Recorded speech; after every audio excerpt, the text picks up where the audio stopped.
American Newscape shares History Matters, February 16 through February 29, 2024 via the Grateful American Book Prize. A bi-weekly feature courtesy of the Grateful American Book Prize showing our children that their past is prelude to their future by John Grimaldi and David Bruce Smith. On February 16, 1804, the British Viscount Horatio Nelson, 1758–1805, applauded U.S. Lieutenant Stephen Decatur on a military mission which he described as the most daring act of the age. According to History.com, after disguising himself and his men as Maltese sailors, Decatur's force of 74 men, which included 9 U.S. Marines, sailed into Tripoli harbor on a small two-mast ship. The Americans approached the USS Philadelphia without drawing fire from the Tripoli shore guns, boarded the ship, and attacked its Tripolitan crew, capturing or killing all but 2. After setting fire to the frigate, Decatur and his men escaped without the loss of a single American.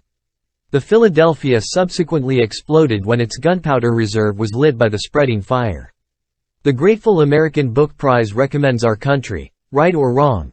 The Life of Stephen Decatur, the U.S. Navy's most illustrious commander by Leonard F. Guttridge.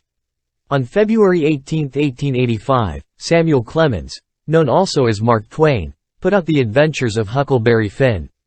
Controversial and contentious then and now, Ernest Hemingway proclaimed that all modern literature stems from this one book.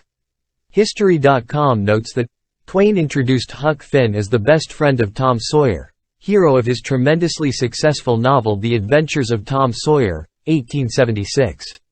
Though Twain saw Huck's story as a kind of sequel to his earlier book, the new novel was far more serious, focusing on the institution of slavery and other aspects of life in the antebellum South.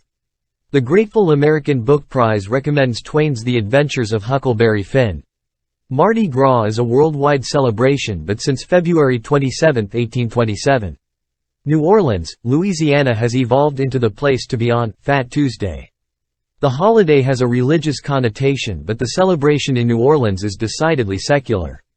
Early French settlers brought the tradition of Mardi Gras to the U.S. Gulf Coast at the end of the 17th century, according to History.com. In fact, Mobile, Alabama celebrated its first carnival in 1703.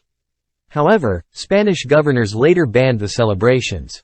After Louisiana Territory became part of the United States in 1803, New Orleanians managed to convince the city council to lift the ban on wearing masks and partying in the streets. The city's new Mardi Gras tradition began when the group of students, inspired by their experiences studying in Paris, donned masks and jester costumes and staged their own Fat Tuesday festivities.